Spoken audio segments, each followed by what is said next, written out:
Hi guys, welcome back to LA channel. Bersama saya Fika lagi sebab Arul tak ada. So kali ni kita di podcast yang kedua bersama Dr. Munridi, my idola, first Olympian.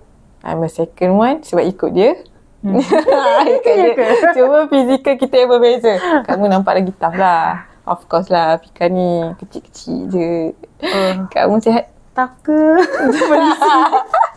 Say hi. Thanks for coming. Thanks for willingness untuk ditemu lah. Okay.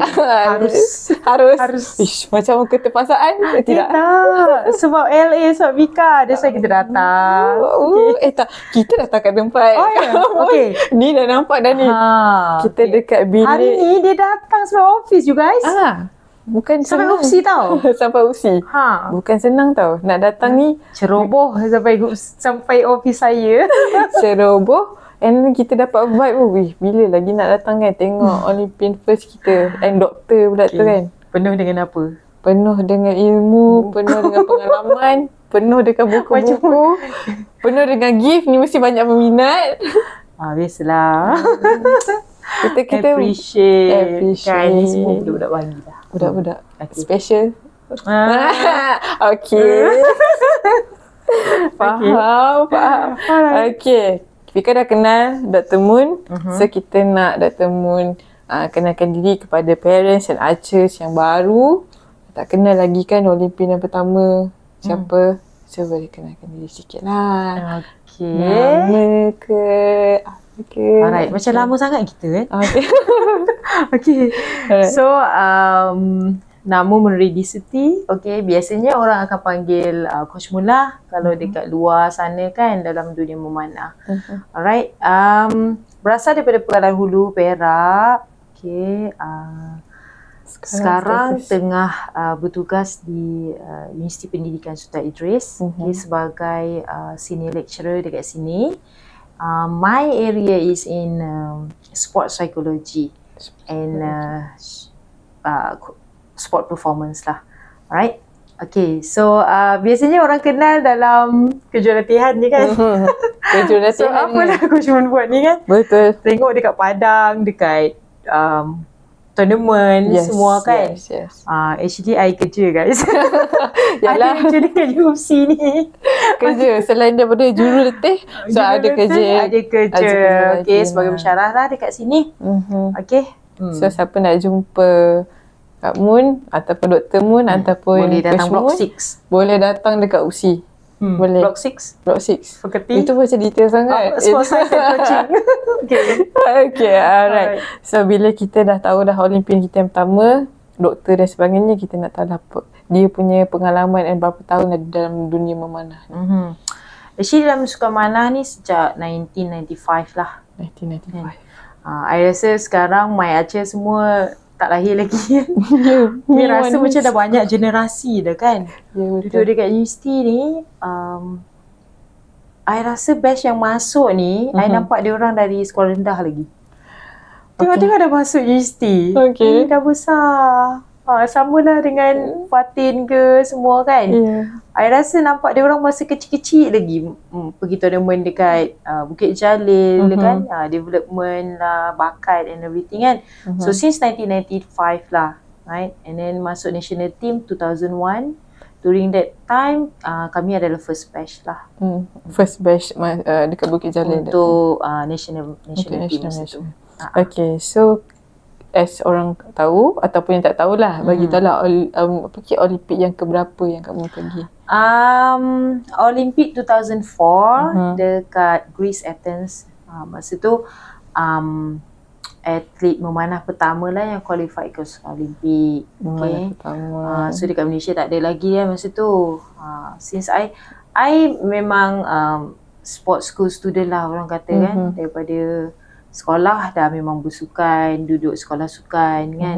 So bila masuk dekat situ, I fikir kalau tak achieve the highest kata level in sport ni, macam kenapa kita decide nak masuk sukan kan. Lebih kurang macam tu lah kan. So for me target tu lah kan. Kalau kita buat apa saja, kalau kita ada target, so seronok lah kita nak chase our target kan. Betul. So 2004 after that nikah bila? Saya 2012 London. 2012 Yeah, which is 8 tahun, which is after 2 8 years times tu lah. yeah. Sebab during 2008 tu during that time I was injury lah. I got injury right dekat right arm. So yeah. Okay, so masa tu bila diagnose, doktor kata because of overuse. Okay, so dah lah 2007 masa tu qualification untuk Olympics. So tak sempat lah nak recovery. Faham. Masa tu age Kak Mun berapa? 2008 tu memang second Olympic. Target lah kan. Sebab first Olympic tu kita nak cuba dulu qualify kan. Tak tahulah nasib dapat lah kan. Tapi 2008 tu should be better lah sebab dah ada pengalaman. Betul. Tapi masa tu Kak Mun umur berapa? Waktu first Olympic tu umur berapa, and masa kena injury tu umur berapa? Masa pergi Olympic 2004 tu umur 22 tahun lah masa 22 tu. tahun. So qualified masa 21 tahun. Qualified, and then kena injury tu after injury tu masa 2007. Masa qualification year tu. Yes. Masa tu age dalam 23, 24 macam tu lah. Betul. 23, 24. Okay. Kalau tak rasanya continue lagi tu. Lama lagi. Betul. Okay. Tapi boleh kata Fika pun tengok time tu Kak Mun dah keluar national kan, tapi the record is still there. Yes. Kalau dengar mana-mana rekod Mun Ridi tu memang boleh cakap susah lah nak pecah. Yelah, officially keluar masa tu 2009 I think, early 2009 lah. Sebab masa tu ada rehab and everything lagi kan. Tapi bila fikir balik, nak tunggu 6 months untuk recovery tu macam lama sangat kan. Better bagi peluang dekat orang lain lah. Kalau tak memang susah sikit lah. Susah sikit. Kalau tak lama lagi lah kot kalau ada peluang kan. Lama lagi. Dengan rekod, memang banyak rekod Kak Mun. Boleh kata susah lah nak. Tapi kalau dapat, pernah terfikir juga kan, kalau dapat main dengan Kak Mun kan, macam mana rasa dia. Sebab kan, first Olympian. Kalau tak injured masa tu, kita jumpa lagi. InsyaAllah. Actually kan, boleh kata macam apa perasaan kan, dah first woman that time tu, macam mana you diangkat masa tu? Masa tu actually tak adalah masuk national team 2001 sebab I pun start di sekolah Tun Saban dekat Pulau Hulu dengan Cikgu Halim. Right, so itulah start daripada program pembangunan di Negeri Perak. Pembangunan Negeri Perak. Under coach? Under masa tu Cikgu Halim. Cikgu Halim sekarang ni Cikgu Halim ada. Cikgu Halim ada dekat Pulau Hulu. Kalau pergi sana boleh singgah. Boleh singgah? Boleh mengajari? Boleh. Okay, so bila dengar Kak Mun punya orang kata story tu mesti dah lama sangat lah. So dalam mana ni, apa pengalaman as a archer, pengalaman as a coach. Kita nak tahu lah pengalaman yang orang kata, biasa orang tanya pengalaman manis kan? So ni nak terajah lah, nak pengalaman yang you tak boleh lupakan, which is pahit ke ataupun yang mencabar ke. Dalam dunia manah ni lah as a coach dan as a athlete. Bila you kata lama-lama juga kan? 95, 2025 kan? 30 years. 30 years because of that time, I 1994. Okay, lamanya. Kak Mun tak pernah 95. Tak pernah kira. So which is I 31 already this year, and 30 year you in archery. Kan? Tapi muda lagi. Nampak muda. Thank you. Dia nampak sesuai. Sebab tu I kata, yang mana yang I nampak sekarang ni, I rasa dulu kecil-kecil je dia orang. Dah masuk diploma, dah sampai degree. So macam okey lah, sempat lah jumpa balik kan budak-budak kecil ni semua. Kenangan pahit Kenangan pahit of course lah. Bila kita decide untuk keluar daripada national team kan, after injury. So masa tu ada nak move on jugalah kan. Sebab bila kita dah masuk national team, bukan satu Olimpik, tapi mungkin 2 atau 3 Olimpik lah kita akan cuba kan.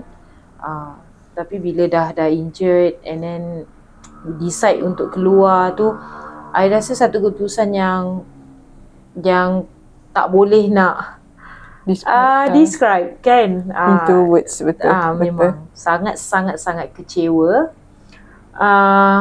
Macam putus cinta, lagi teruk pada putus cinta. Sebab kita kan bercinta dekat padang pun lama juga kan. Betul. Bercinta dengan equipment. So itulah I rasa paling pahit sekali lah tapi what to do, right? Orang kata setiap perjalanan kita ni berbeza. Betul. Kan jalan cerita yang berbeza. Mungkin rezeki saya untuk 1 Olimpik sahaja.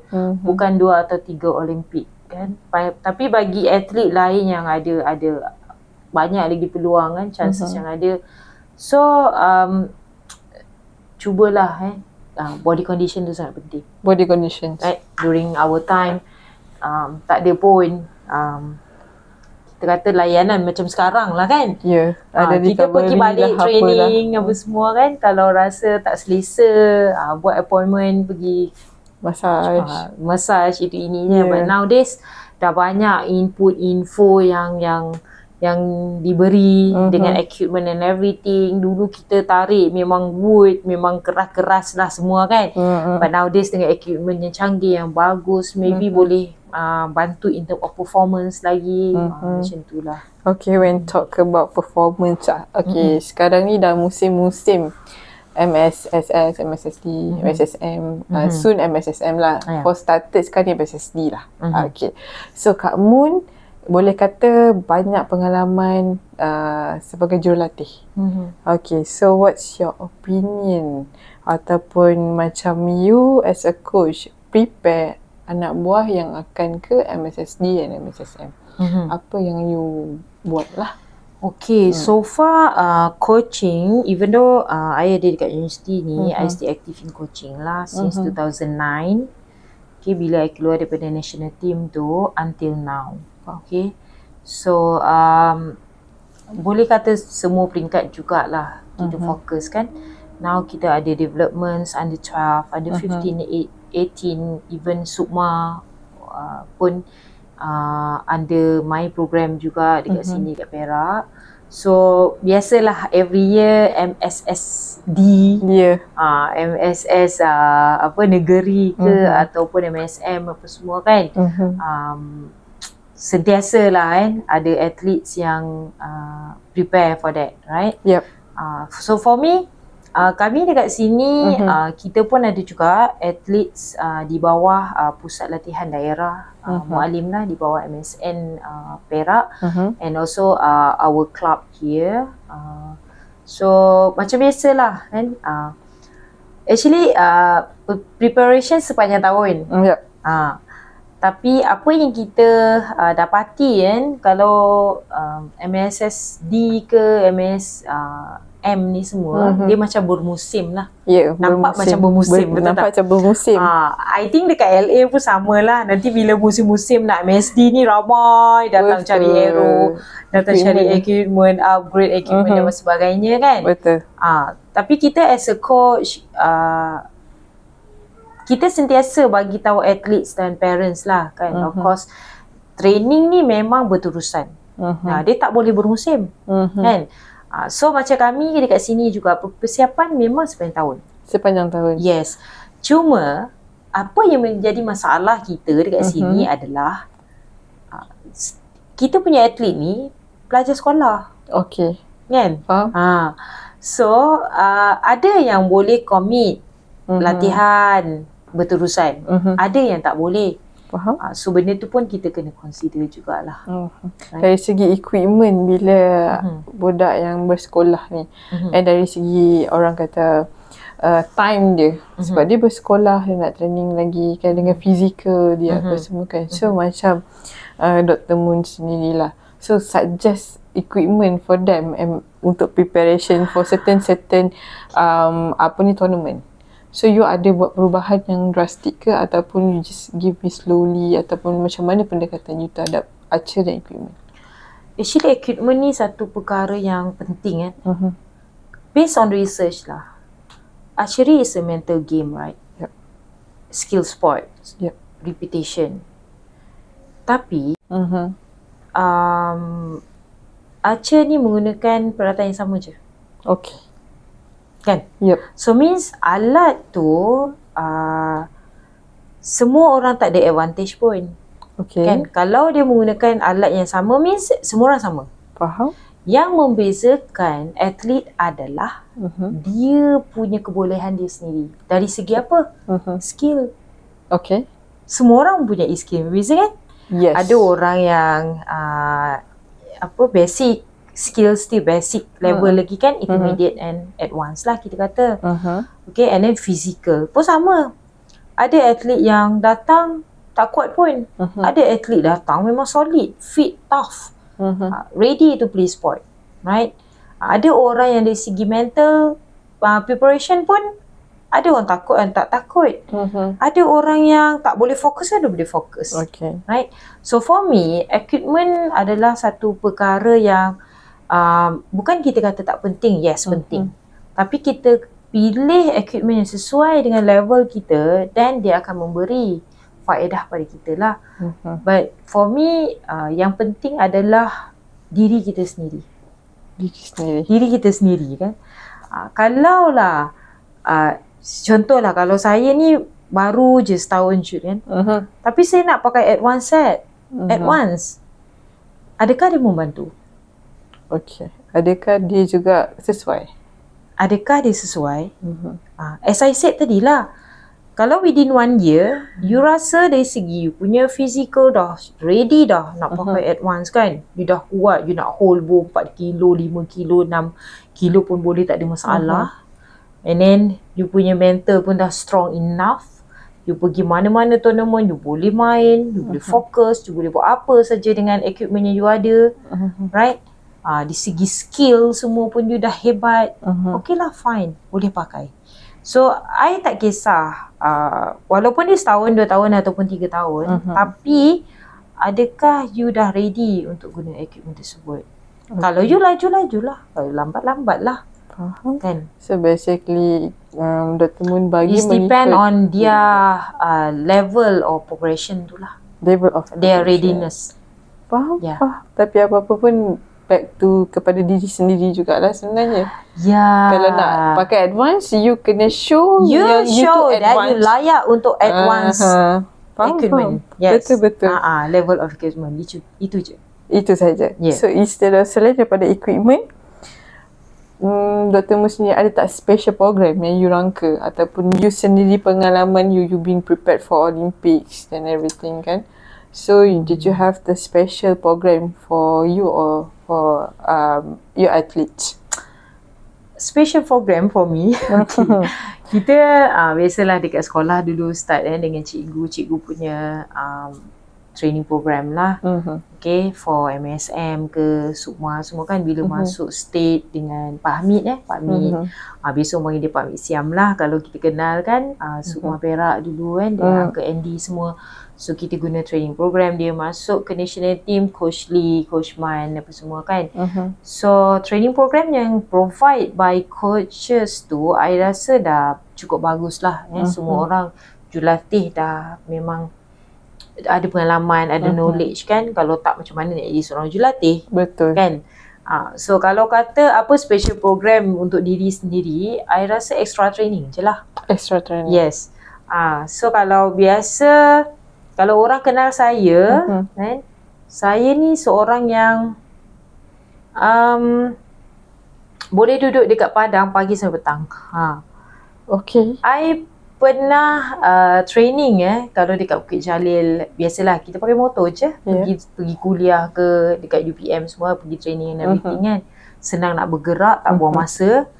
So I enjoy with my training lah. Kalau coach kata okay lah hari Ahad kita rehat apa semua kan, tapi tak buat apa. Sabtu petang dah recovery, dah tidur, dah rehat apa semua. So Ahad I turun training. Bila coach kata lari 10 round, I lari 12 round. Coach kata masuk gym pukul 5 sampai pukul 7, pukul 8 baru I keluar. So I think that is one of secret. Yeah, secret. Oh, we call it secret pun macam tak secret dah sekarang. Sebab kita enjoy kan dengan training kita. Setengah atlet, bila coach kata training 2 jam lah. Siap tanya lagi, coach berapa N lagi? Coach berapa lama lagi kan? Certain athletes lah ada yang macam tu. Tapi macam I kiranya macam duduk dekat padang tu lagi lama kot daripada duduk kat rumah. Okay, faham. Kan? So which is macam kalau leisure pun kat padang. Dekat padang lah. Ya. Kalau even kadang-kadang macam besok kita nak fly pergi tournament kan. Biasanya coach akan bagi rehat juga kan. Most of the coaches ni dia kata okey lah besok nak pergi tournament. So hari ni kita rehat. Betul tak? Betul. Dia bagi kita packing lah, dobi lah sebenarnya kan. Hari tu I training. Training juga? I tak shoot. Kalau I dah cukup shoot, I tak shoot. Okay. Tapi I buat apa? I akan pergi workout. Okay. I pergi jogging, I pergi gym, apa semua kan. So that's why kita kena tahu apa kehendak kita. Faham. Kalau you pergi tournament 5 hari, you tak ada masa untuk jogging, tak ada masa untuk workout and everything kan. Tak ada gym, tak ada apa pun kan. So for me, kalau you dah ada masa lagi sehari sebelum tournament tu, workout je lah. Ada orang kata before tournament tak boleh dah nak pergi gym, nak pergi itu ini kan. Betul. Tapi kalau you train diri you macam tu, benda tu you dah biasa. You dah adapt dengan dia.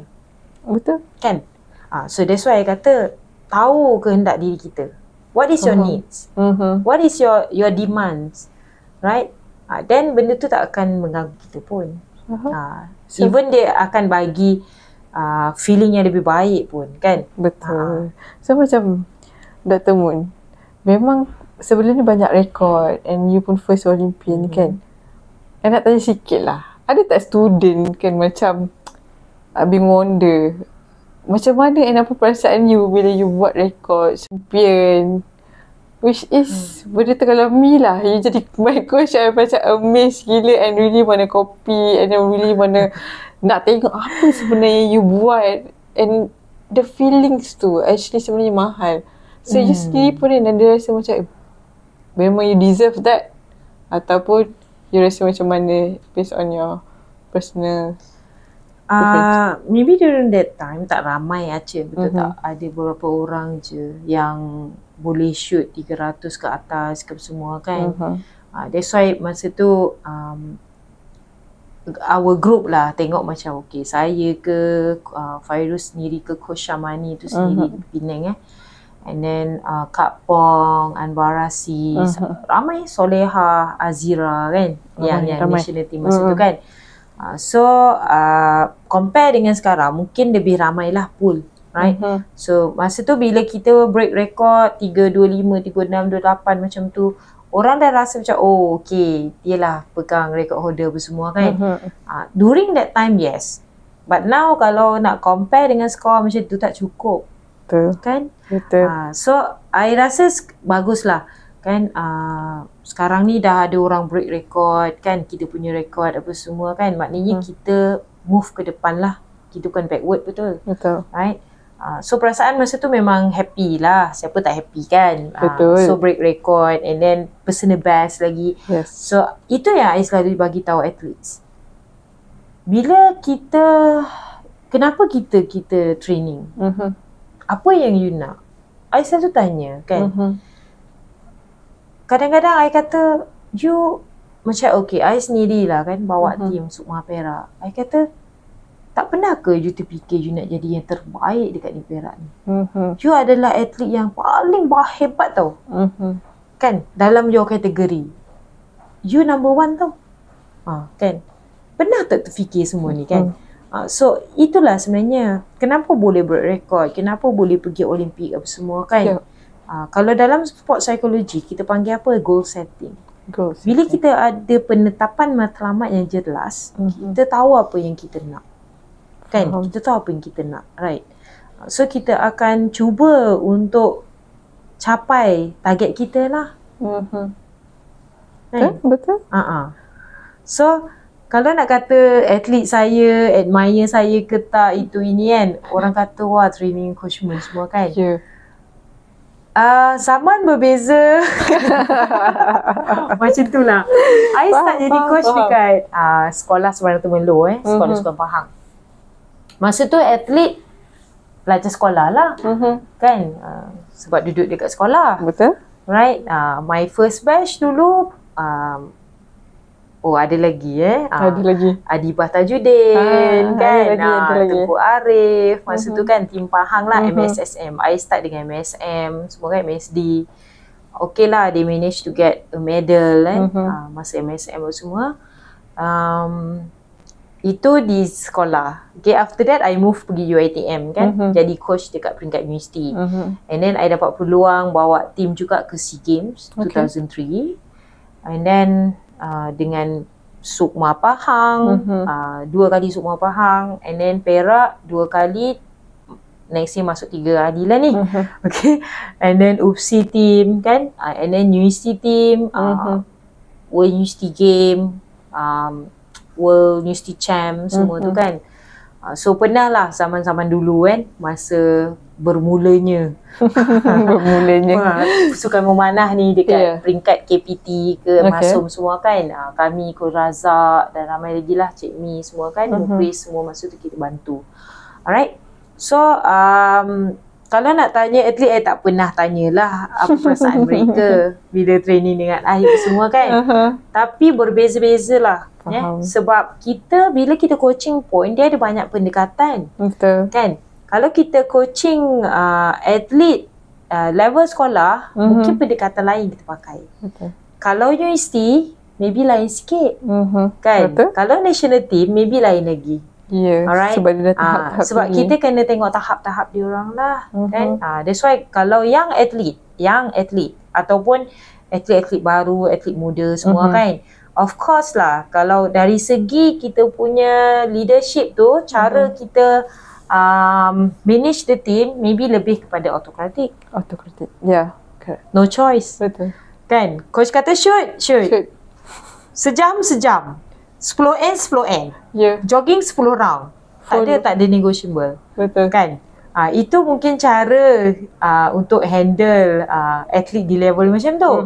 Tapi kalau di level universiti pula, mungkin dia lebih kepada demokratik atau leisure fair. Betul. Kan? Sebab level dia berbeza. Betul. Right? And then dia punya goal setting pun berbeza. Yes, goal setting pun berbeza. Mungkin dekat universiti ni lain kan. Ada orang yang nak excellent dua-dua. Ada orang yang nak satu je. Betul. Kan? Tapi ada tak macam atlet personally datang ke Dr. Mun tanya, I main MSSM saja. So I nak juga wakil Malaysia ke apa kan. Tapi I dah age dah sekian, which is berarti kita tahu kan program untuk universiti sekarang adalah bawah 21. Bawah 21, so maksudnya you kena get a high achievement before that age lah. So boleh kata dia dah maybe terlepas orang kata macam the chance. So untuk pendapat Dr. Mun sendiri, walaupun itu MSSM saja, so how dia punya goal setting yang dia can set up if let's say dia still lagi want to play archery for long term? Kalau level MSM ni, bagi I masa depan masih cerah lah. Betul tak? Betul. Nak sampai ke national level ke kan, international level, right? Cuma itulah kan, kalau atlet under me lah, kan, I selalu cakap dengan diorang, I kata, bila you nak menang medal? Bila you nak boleh shoot 320 ke 30 kan, for recurve? Bila you, so I kata, you kena ada time frame. Kan? Betul.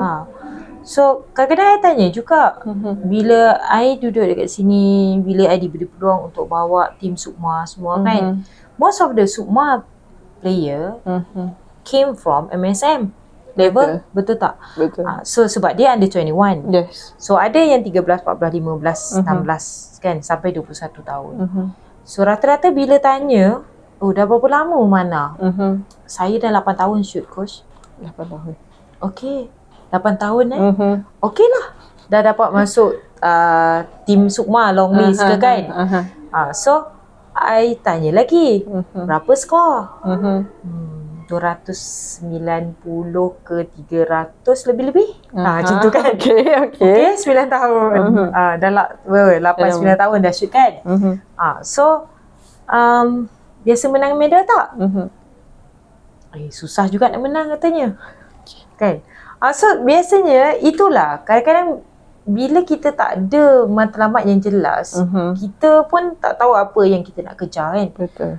So I cakap dengan dia, boleh tak kalau atlet-atlet I lah yang baru-baru kan, I kata boleh tak kalau you start memanah darjah 4 lah, 4, 5, 6 tak apalah, coach bagi peluang untuk you develop dulu basic skill semua kan. Cari pengalaman, cari dulu you punya pergi expose dulu tournament and everything kan. Kalau you menang, yes, bonus. Kalau you boleh improve cepat, yes, bagus. Tapi jangan ambil masa lama sangat. Kalau boleh 13-14 tahun tu, I nak you shoot 70 meter dah tau. I nak you pergi Sukma dah tau. That is me. I selalu cakap dengan my athlete macam tu. Tapi biasalah kan, kita ni selain pada jurulatih, kita dah macam motivator. Betul, guys. betul. Kan? So sentiasa encourage, motivate dia orang kan. So macam itulah, kadang-kadang bila kita cakap dengan 20 orang, I percaya yang walaupun 20 orang tak faham apa, tak absorb apa yang kita bagi tahu tu, mungkin ada 2-3 orang yang akan faham. Betul. Betul tak? Betul. Yang nak apa yang kita cuba share tu kan. Share dekat dia. So tu I kata, kalau tanya kenapa pergi tournament? Saya nak pengalaman. Kenapa pergi tournament? Because I want to achieve something. It's not just experience lah. What do you want to achieve? The higher level. What is the higher level that you want to achieve? The highest records and also the highest which is world lah, dunia lah. Di peringkat dunia. So sebab tu kita punya goal setting tu kena clear. Kalau you kata the highest record, berapa? 360. Yes. You kena letak. Maknanya kita punya setting tu dia mesti specific. Okay. Measurable. Boleh kan? Boleh measure kan? Yep. You nak 336. You see, kalau you kata nak the highest score, berapa skor yang highest you nak sampai tu? Kan? Kalau you dapat 335, means you tak dapat pun apa you nak. Betul. Kan? Kena letak je, specific, measurable. Right? Kira reasonable. Letak juga je kat situ, yes. Lepas tu you kata nak sampai level international. Level apa? SEA Games pun international. Kan? Asian University Game, World University Game ke, Asian Games. So level mana you nak sampai? Kan? Macam tu lah. Right? Sama dengan atlet saya. Bila saya kata kenapa pergi tournament, saya nak cari pengalaman coach. So itu dah biasa kita dengar kan. Betul, saya nak pengalaman, saya nak pendedahan kan, exposure. So I kata dah 8 tahun tu, you cari pengalaman tau. Dah 8 tahun tau, you pergi untuk pengalaman kan, pengalaman, nak exposure lah, nak experience lah. Actually kan? Dah dapat dah sebenarnya. Yes. I tanya dia, tak cukup lagi ke? Tak cukup lagi ke pengalaman tu? Berapa lama lagi you nak pengalaman? Lepas tu apa yang dia jawapan? Dia pun macam biasalah, nobody diam lah kan. So I kata sekarang I punya target dekat you, sebab you dah 8 tahun. You dah tahu dah selok belok dekat apa dalam sukan memanah ni kan. You pergi tournament, you dah tahu dah macam mana format dia, macam mana sequence dia, you akan shoot macam mana kan. Start dengan qualification round, Olympic round, team event ke, mixed team ke, semua kan. You nak shoot dekat mana, segala benda you dah tahu dah. Kan? 8 tahun tu. Pengalaman dalam qualification round tu dah banyak 8 tahun. Olympic round pun dah 8 tahun. So sekarang saya nak set target untuk you. Boleh tak kalau you pergi tournament, you cari medal pula? Cari medal? Yeah. One of the goal setting. So next time kalau I tanya kenapa you nak pergi tournament? You jangan jawab dekat you cari pengalaman saya nak cari medal coach. You see? Yeah. That's why I cakap dengan dia orang, apa salahnya kan? Kita ni apa target kita impian kita ni, kita tak perlu bayar pun semua free. Betul. Kalau you kata coach, this year you dapat masuk long list SUKMA. Kalau I tanya apa you punya target next SUKMA, I nak gold medal. Okay. Up to you. Betul. Then kalau you nak gold medal, you kena train macam gold medal athletes. You tahu? I suruh cakap dengan dia orang, kenapa you nak jadi national player, right? You kena train macam national team lah. You kena act macam national player lah. You kena behave macam national player dan you kena disiplin macam national player. Baru you akan jadi national player. Kalau you tak boleh buat semua tu, angan-angan tak ayam. Faham. Kan? Faham.